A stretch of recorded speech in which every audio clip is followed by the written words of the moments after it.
ये बहुत विश्वास करने योग्य बात है और बड़े आनंद की बात है कि जैसे हम एक मकान किसी के नाम में लिख देते हैं, पूरा का पूरा मकान जब हम अपना अधिकार हटा देते हैं और किसी को दे देते हैं, तो उस मकान में जो कूड़ा करकट, टूटा फूटा जाल, छिपकली, जो कुछ सब उसी के नाम हो जाती है।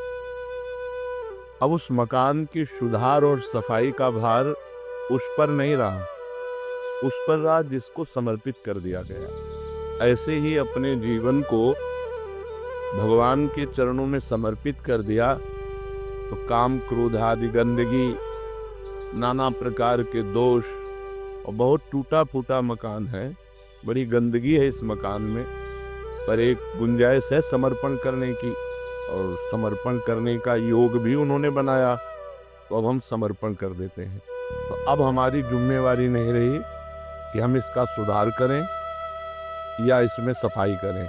ये जिसके नाम है वही सुधार करेगा और वही सफाई करेगा।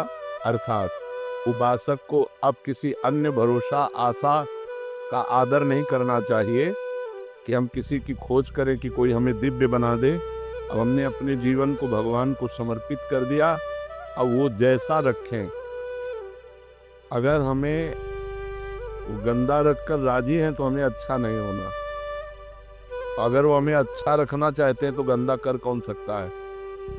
पूर्ण विश्वास कर ले कि हमारा सुधार भगवान स्वयं कर देंगे, हमें सतमार्ग में स्वयं भगवान दृढ़ कर देंगे, भगवान अपनी कृपा से हमें मिल जाएंगे, इसमें बिल्कुल संशय मत रखो। जो इस प्रकार पूर्ण समर्पण कर देता है उसके पाप भी भगवान स्वीकार कर लेते हैं। जन अवगुण प्रभु मान न काऊ, दीन बंधु अति मृदुल स्वभाव। उसको अपने पापों का प्रायश्चित नहीं करना पड़ता, स्वयं भगवान उसके पापों को धोते हैं, भस्म कर देते हैं, जो समर्पण होगा। कितना बढ़िया भैया, कुछ खर्चा नहीं, माला माल हो जाना है। और इसमें ये तो नहीं बताया जाता कि कपड़े उतार करके ठंडी में जल में खड़े हो या सूर्य में ताप अग्नि आसपास लगा के तपो, ऐसा कुछ नहीं। जैसे हो, जहां हो, जो भी हो, भगवान को समर्पित हो जाओ और नाम जप करो। जितना तुमसे बन सकता है, शेष काम आगे का भगवान संभाल लेंगे। जहां सुधार करना है वहां जलन देंगे, विपत्ति देंगे, अपमान देंगे, पिटवाएंगे, अपने आप सुधर जाओगे। ये थोड़ी है कि ऐसे तुम्हारी आरती होगी और सुधर जाओगे, नहीं नहीं नहीं। वो सुधारने की एक्टिंग जानते हैं, जगत गुरु है वो, सब गुरुओं के गुरु हैं, वो सुधार देंगे। सुधर जाओ तो सुधर जाओ, नहीं सुधार देंगे। सुधर जाओ तो अच्छा है, और सुधार जब देंगे तो फिर बहुत विचित्र ढंग से सुधारते हैं। बोले अब शरीर में कैंसर हो गया, बचने की गुंजाइश नहीं, अब हे भगवान आओ लाइन में। उनके लिए शरीर में कैंसर होना कोई बड़ी बात थोड़ी। शरीर एक कपड़ा है, जीव अविनाशी है, अविनाशी का कुछ होना नहीं, विनाशी को मरना है। अब जहाँ शरीर का भरोसा था, शरीर के भोग थे, शरीर से आनंदित हो रहे थे, अब शरीर में आ गया कि बचने की आशा नहीं है। तो फिर जब बचने की आशा नहीं होती तब ऐसे होता है, हे नाथ अंदर से कि अब तो मैं आपकी, वो उसी समय काम बन गया। घंटा दो घंटा थोड़ी लगते हैं। आर्त भाव से गजेंद्र ने पुकारा, एक क्षण में भगवान ने उद्धार कर दिया। अंतिम समय जीव भगवान के आश्रित हो जाए तो अंतिम श्वास में काम बन जाए, एक सेकंड में काम बन जाए। तो समर्पित हो जाओ, सोच समझ के समर्पित हो जाओ, नहीं वो व्यवस्था कर देंगे। अगर व्यवस्था चाहते हो कि अपने आप करवा ले तो करवा तो लेंगे पक्का, पर उनके हथकंडे बहुत विचित्र है। ऐसे हथकंडे विचित्र है कि ऐसा लगेगा कि अब जीना मुश्किल है। तब कहेंगे हमारा रास्ता है, आओ। पिटवा देते हैं, पुजवा देते हैं, किसी काम का नहीं रखते हैं, केवल अपने नाम का रखते हैं, ये मेरा है। अब जैसे कुम्हार मिट्टी को कूट कूट करके, मसल मसल करके, एक कंकड़ी न रह जाए। अगर एक कंकड़ी रह गई तो वहीं से बर्तन फूट जाएगा। इतनी सरसों जैसी कंकड़ी रह जाए तो पूरा घड़ा बेकार हो गया। ऐसे ही भगवान कूट कूट करके अपने भक्त को बिल्कुल निराभिमान, दैन्य, सरस, सहज, सरल ऐसे बना देते हैं। वैसे बनाएंगे तो वही, लेकिन हमें लगता है जितनी सामर्थ्य थी पहले बन जाओ फटाफट, उनके ऊपर मत छोड़ो। नहीं, वो अपना जब प्रोसेस शुरू करते हैं तो दोनों किडनी फेल। जिस आश्रम में रह रहे उससे भी निकाल दिए गए। झोला टांगे राधा वल्लभ जी सामने बैठे, न रहने का ठिकाना, न खाने का ठिकाना, न कोई बात करने वाला, न कोई बोलने वाला, कहीं का नहीं रखते। जो कहीं का नहीं रहता वो प्रभु का होता। असली में शरणागति तभी होती है जब कोई आश्रय नहीं रह जाता। ये दुर्भाग्य है कि ऐसे सुहृद भगवान का हम तब आश्रय लेते हैं जब कोई आश्रय नहीं रह जाता। नहीं तो हम पहले ही आश्रय ले लें तो ऐसी घटना ही नहीं हो पाएगी। यदि महल में ही पुकार देती द्रौपदी जी तो केस पकड़ने की सामर्थ्य नहीं दुशासन की थी, क्यों केस पकड़ के घसीटता हुआ सभा में लाता। वो जब केस पकड़ा तो उनको भरोसा पांडवों का हुआ, प्रभु का नहीं हुआ। प्रभु का भरोसा, प्रभु का आश्रय, वो सब सुधार दी। देखो, बिगड़ा भी उन्हीं से है, बनेगा भी उन्हीं से। बिगड़ा उनसे कैसे? उन्हीं की तो माया शक्ति है, उन्हीं की माया शक्ति ने बिगाड़ा है और कृपा शक्ति बना देगी। दोनों हाथ उन्हीं के हैं, एक हाथ से उन्होंने बिगाड़ा है तो दूसरे से बना देंगे। तीसरा कोई ऐसा नहीं है जो हमें बना सके।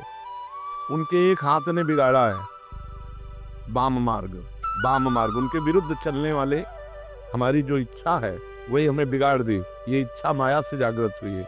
और दायां मार्ग, उनके अनुकूल चलने की जो इच्छा है ये भगवान की भक्ति से जागृत होती है, उनकी कृपा से जागृत होती है। तो हमारी दुर्गति भी उन्हीं से हुई और सदगति भी उन्हीं से होगी। तुम्हारी माया बाजी पसारी विचित्र, सुनि मुनि मोहे काकी कोड़, कह हरिदास तुम हारे और हम जीते तो न तो। बिल्कुल निश्चिंत रहो, कोई दावा ऐसा नहीं है जिसमें भगवान हमको फेल कर सके। बोले तू काम ही भ्रष्ट हो गया, वो आप कहाँ थे जब मैं आपकी शरण में हूं? तो आप कहाँ थे? और आकर्षण किसने किया और भ्रष्ट किसने किया? आकर्षण आपकी माया ने किया। डांट देते हमें, उसको डांट देते हैं, तब तो देखते रहे। अब निर्णय तुम्ही को करना है। तुम्हारी माया बाजी पसारी विचित्र, सुनि मुनि मोहे काकी कोड़। किसकी गोद में बैठकर बड़े बड़े मुनिजन भूल कर गए आपकी माया की। तो तुम हारे और हम जीते तो न तोड़। फिर भी आप कि मैं हार गया तो चलो इसका कल्याण करना बंद कर दे, फिर भी आप सुधारने में लगे हो। जय हो आपकी। यद्यपि आप हार चुके हो सुधारते सुधारते, और हम बिगाड़ते बिगाड़ते जीत गए हैं, लेकिन फिर भी आप सुधारने में लगे, इसलिए आपकी जय हो। पक्का समझो, शरणागत का सारा भार प्रभु ले लेते हैं। अपने को बिल्कुल बेपरवाह होना है। अपने जितने बेपरवाह हो जाते हैं उतने ठीक हो जाएंगे। ऐसे हो जाओ। नाथ, पूरा भार आपके चरणों में, मेरे से कुछ नहीं समरेगा। तो उस भक्त के पाप भी भगवान स्वयं भस्म कर देते हैं, स्वयं भगवान धोते हैं।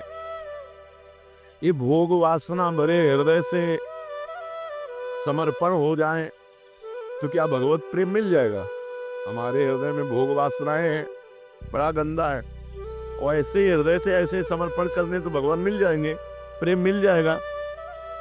हाँ, ये बहुत छूट वाला, इसे दीपावली को छूट होता है ना, 25% छूट, 40%, इसमें 100% छूट है। ये शरणागति का ऐसा मार्ग है 100% छूट वाला। इसमें 1% का कोई पूरा का पूरा छूट है। कह रहे हाँ, जैसे पतित हो, जैसे गंदे हो, जैसे हो वैसे ही भगवान की अपिचेत सुदुराचारो भजते माम अनन्य भाग साधुरेव समंतव्या सम्यक व्यवसिता हिसा।